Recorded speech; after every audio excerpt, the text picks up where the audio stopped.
तो फ्रेंड्स आज हम लोग रिवीजन करेंगे प्लांट के बारे में, यानी कि पादप के जो मतलब उत्तक हैं उनके बारे में हम लोग जानने की कोशिश करेंगे। चलिए शुरू करते हैं। क्वेश्चन, सबसे पहले क्वेश्चन है, सामान्यतः सामान्यतः प्राणियों की तुलना में पादपों की कम ऊर्जा की आवश्यकता होती है, इसका मुख्य कारण क्या है? दोस्तों देखिए, प्राणी जो जगत के लोग हैं उनमें क्या होती है कि वह चलते फिरते हैं ना, प्राणी जो है चलते काम करते हैं तो उसको ऊर्जा की ज़्यादा ज़रूरत होती है, बल्कि पेड़ पौधे क्या होते हैं सिर्फ एक जगह स्टेबल होकर वृद्धि करते हैं, इसलिए उनको ऊर्जा की ज़रूरत कम होती है। ठीक ना? तो इसका आंसर हो जाएगा दोस्तों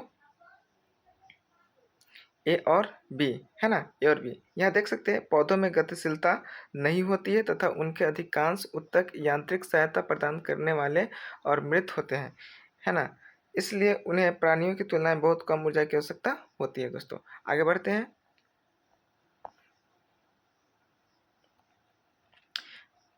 पादपों में विभोज्योतिक उत्तक की मुख्य विशेषता क्या होती है ना? तो पादप में दो प्रकार की उत्तकें होती है, एक विभोज्योतिक, एक होती है अस्थाई, है ना? अस्थाई एक ये होती है, दूसरा ये होती है। तो कह रहा है कि मुख्य विशेषताएं क्या होती है?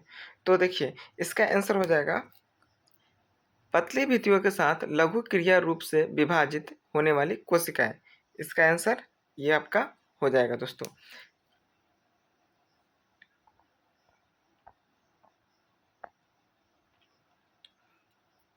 निम्नलिखित में से नंबर 3, निम्नलिखित में से कौन सी विशेषता प्राणियों की तुलना में पादपों को क्षतिग्रस्त उत्तकों को अधिक दक्षतापूर्ण पुनर्जीवित करने में सक्षम बनाती है? दोस्तों तो मनुष्य में क्या होती है कि टूटता फूटता है, थोड़ा जल्दी से रिपेयर नहीं हो पाती है, लेकिन पेड़ पौधे में बहुत जल्दी होती है और एक नया मतलब वहाँ पे क्या हो जाती है, मतलब बन के आ जाती है। क्षतिग्रस्त उत्तकों को अधिक दक्षतापूर्वक पुनर्जीवित करने में क्या होती है, सक्षम हो जाती है। तो इसका काम है विभेज्योतिक उत्तकों की उपस्थिति। इसका काम है कि नए नए नए नए कोशिका को निर्माण करना, कोशिका को क्या करना, निर्माण करना, निर्माण करके जल्दी जल्दी उसको क्या करते हैं, मतलब आगे बढ़ा देते हैं। देख रहे हैं असीमित विभाजन है, मतलब सीमित नहीं है, मतलब असीमित है, जितना भी हो सके, और इस तरह से पादपों की क्षतिग्रस्त होने के भाग को तेजी से क्या करता है, बढ़ा देता है। आगे देखते हैं, एक पादप में टहनियों और जड़ों के शीर्ष पर तीव्र वृद्धि दिखाई देती है, तो उत्तक की कौन सी विशेषताएं इस अवलोकन को सपोर्ट करती है?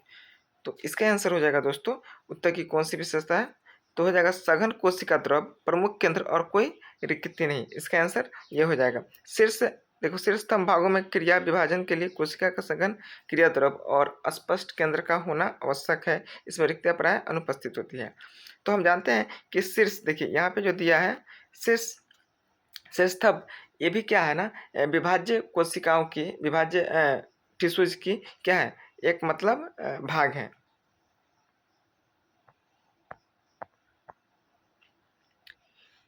कौन से तने और जड़ वृद्धि वाले भाग में विद्यमान रहते हैं तथा उनकी लंबाई को वृद्धि करते हैं?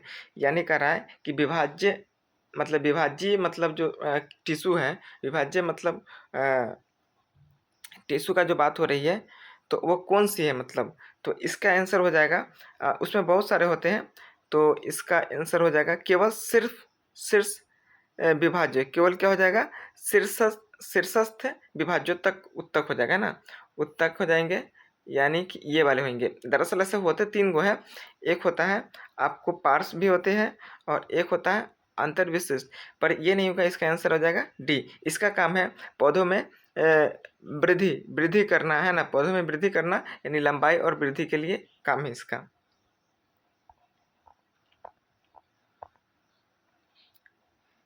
खाली जगह के परिमाण स्वरूप विभिन्न प्रकार की अस्थायी उत्तक उत्पन्न होते हैं। अस्थायी उत्तक क्या होते हैं, उत्पन्न होते हैं।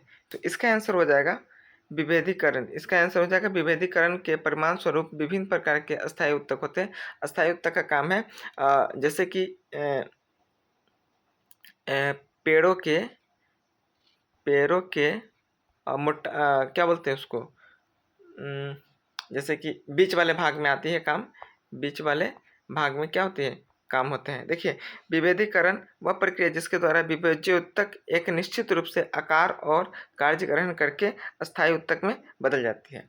यानी कि वहाँ से क्या होती है, अस्थायी उत्तक में बदल के एक, जैसे मोटा पेड़ हो गया तो उस जगह स्टेबल हो जाती है आके, और उसमें बढ़ते रहिए और उसको मोटा करते जाती है।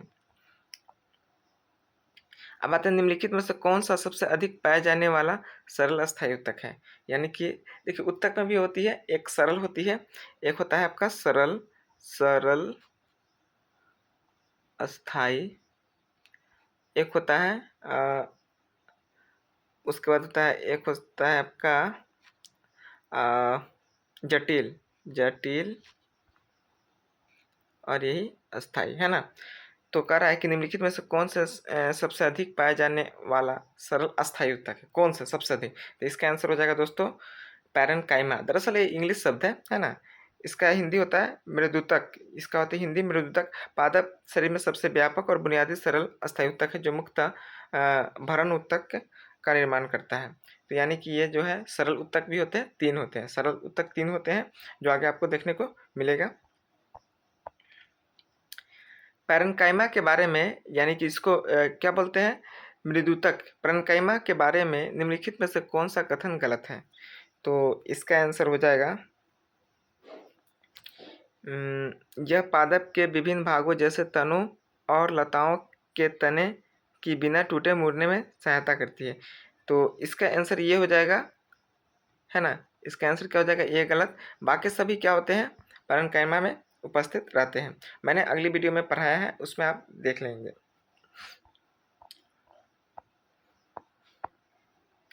मृदुतक यानी पैरेन्काइमा पादपों में सामान्य पाए जाने वाले सरल अस्थायी उत्तक है। कुछ पादपों में इसे हरित लवक और वायुतक क्यों कहा जाता है। देखिए, इसका आंसर हो जाएगा हरित उत्तकों में प्रकाश संश्लेषण के लिए क्लोरोफिल की आवश्यकता होती है। वायुतकों में वायु अवकाश होते हैं जो तैरने में सहायता करते हैं। यानी कि जो पेड़ पौधे अगर जमीन पानी के अंदर है ना, तो उसमें क्या होती है ना कि वायु उत्तक नहीं होते हैं। यानी कि क्या होते हैं, वायु उत्तक क्या होते हैं, अवकाश यानी खाली होते हैं, है ना। क्या होते हैं, खाली होते हैं, इसलिए सरल और अस्थायी माना जाता है। तो इसका आंसर फर्स्ट वाला हो जाएगा। पादपों में पाए जाने वाले दृढ़ उत्तक के संरचनात्मक काट के संदर्भ में सही क्या है ना। तो इसका भी, ये भी आपको जो है अस्थायी उत्तक का ही है भाग। दृढ़ उत्तक जो है ये भी आपको अस्थायी उत्तक का है, अस्थायी उत्तक का ही है ना। ये भी अस्थायी उत्तक का ही क्या है, भाग है। जैसे कि आपने इसके पहले मृदुतक पढ़ा था उसी तरह से। तो कह रहा है कि इसका आंसर क्या हो जाएगा। तो दोस्तों इसका आंसर आपका हो जाना चाहिए, दरअसल इसमें छूट चुका है, इसमें आपका ना फोटो संरचनात्मक, इसमें तो फोटो है नहीं, है ना। फोटो होना चाहिए था, वो है नहीं दरअसल, तो उसमें देखने से पता चलेगा।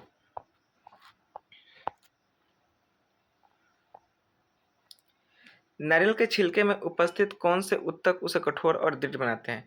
यानी कि नारियल के जो छिलके होते हैं, उसके जो अंदर में जो नारियल थी, जो नॉर्मल अवस्था में पाई जाती है, उसके ऊपर खोपड़ी जो होती है, उसको कठोर बनाने में हमारे मतलब कौन से उत्तक का काम आता है। तो दोस्तों इसका आंसर हो जाएगा स्क्लेरेनकाइमा। देखिए, इसका काम है कठोर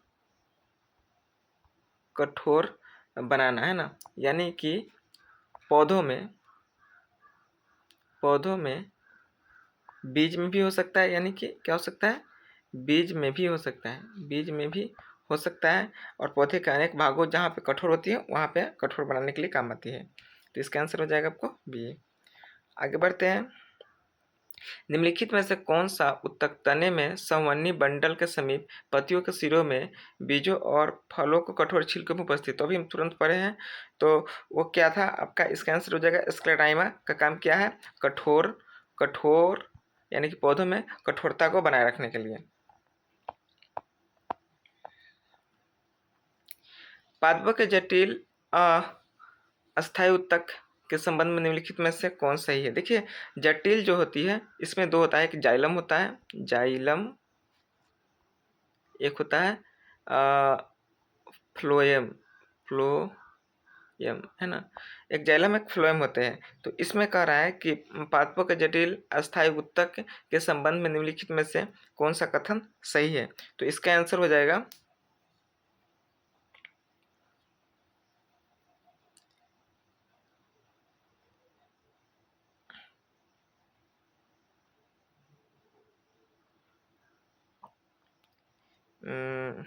जाइलम कार्बनिक पोषक तत्वों का परिवहन के लिए उत्तरदायी है।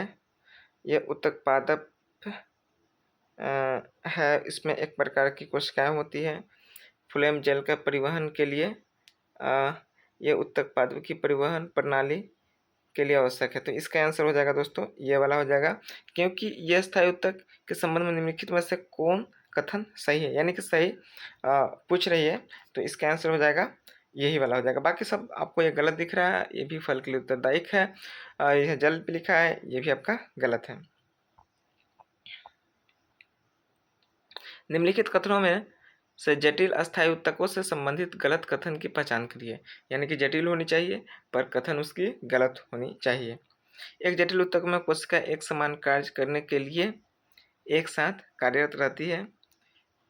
बी, एक जटिल ऊतकों में एक से अधिक प्रकार की कोशिकाएं होती है, एक से अधिक प्रकार की कोशिकाएं होती है, ये भी सही है। और उसके बाद में है जटिल ऊतक में पैरेन्काइमा और देखिए ये जो है पैरेन्काइमा और कोलेनकाइमा हम लोग ऊपर पढ़े हैं, यह आपको होता है सरल अस्थायी ऊतक है, सॉरी यह अस्थायी ऊतक है। तो ये वाला क्या हो जाएगा, इसका आंसर हो जाएगा गलत है। बाकी समान बंडल जटिल ऊतकों के लिए विशिष्ट, ये सही है। बाकी इसमें जो है सी आपका आंसर सही हो जाएगा।